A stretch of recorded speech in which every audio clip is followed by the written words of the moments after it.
So may I just, Aaron was asking, so being affiliated to the government or not being affiliated to the government, does it really matter? The president, whoever he is, he or she is. Up till now, there is no female candidate as yet, but the days are early. Has a distinct role as set out in the Constitution. I think we have to be quite clear about this. The president is not a separate power center in Singapore. That cannot be. There can only be one power center in Singapore, and that must be the government.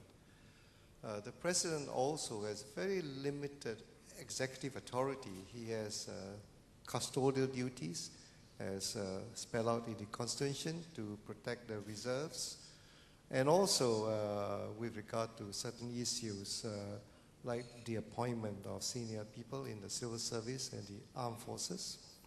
The president also has a role in representing Singapore overseas when he meets diplomats and when he travels overseas. I think this is very important because people judge a country by the caliber of the presidents.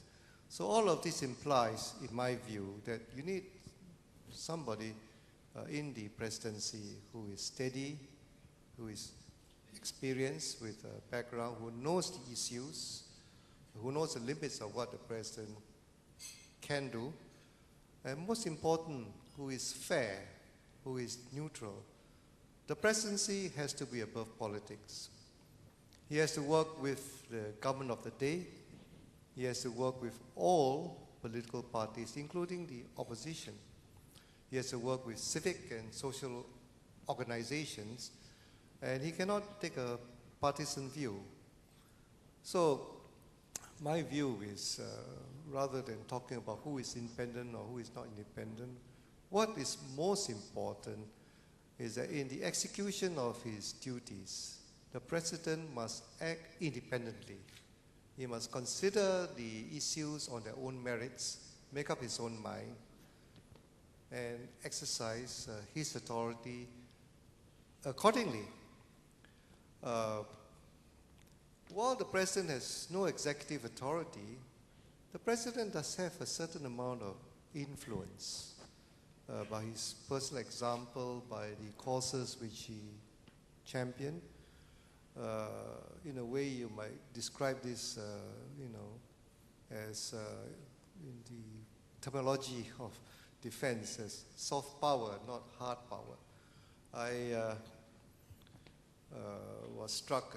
I found an article by Mr. Ho Kwon Pin, I think last Saturday, quite interesting on the influence of the president. So the president is not without the capability to make changes.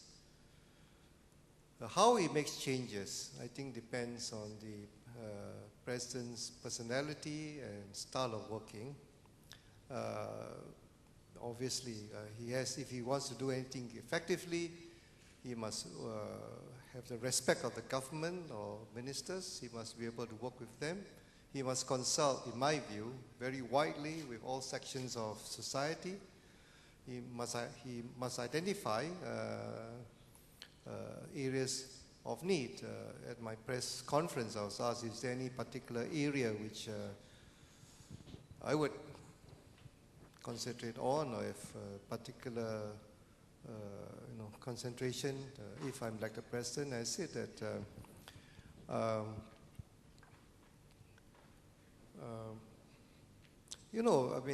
as I said, we are coming into a period of unprecedented change, of upheavals, of great changes here. Businesses have to respond to that.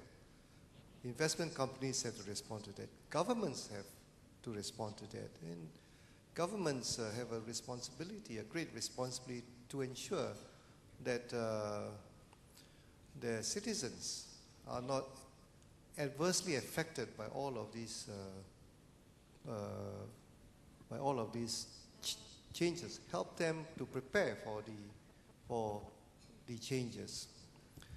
And education, training, the economic policies,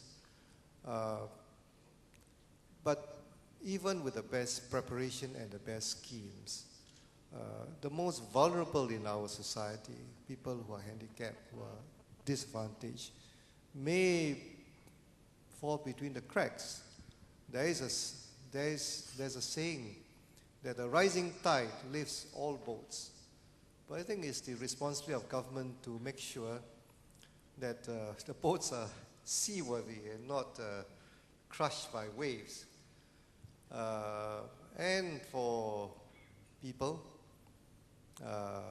who are unable to keep up, I think it's a responsibility of a government to help them distribute life jackets to make sure that they stay afloat, that they are not overwhelmed by their problems. And I think even in our society, despite all the policies, the good policies which the government has, there are people who are in need, the disadvantaged, handicapped. And I think that if I were elected president, I would like to pay particular attention to these people, because I think that they do need help. And I think that that's an area where the president can mobilize society, as Mr. Nathan has done with his present challenge, to fill in the cracks and to help those who are most in need of assistance beyond what the government can presently give.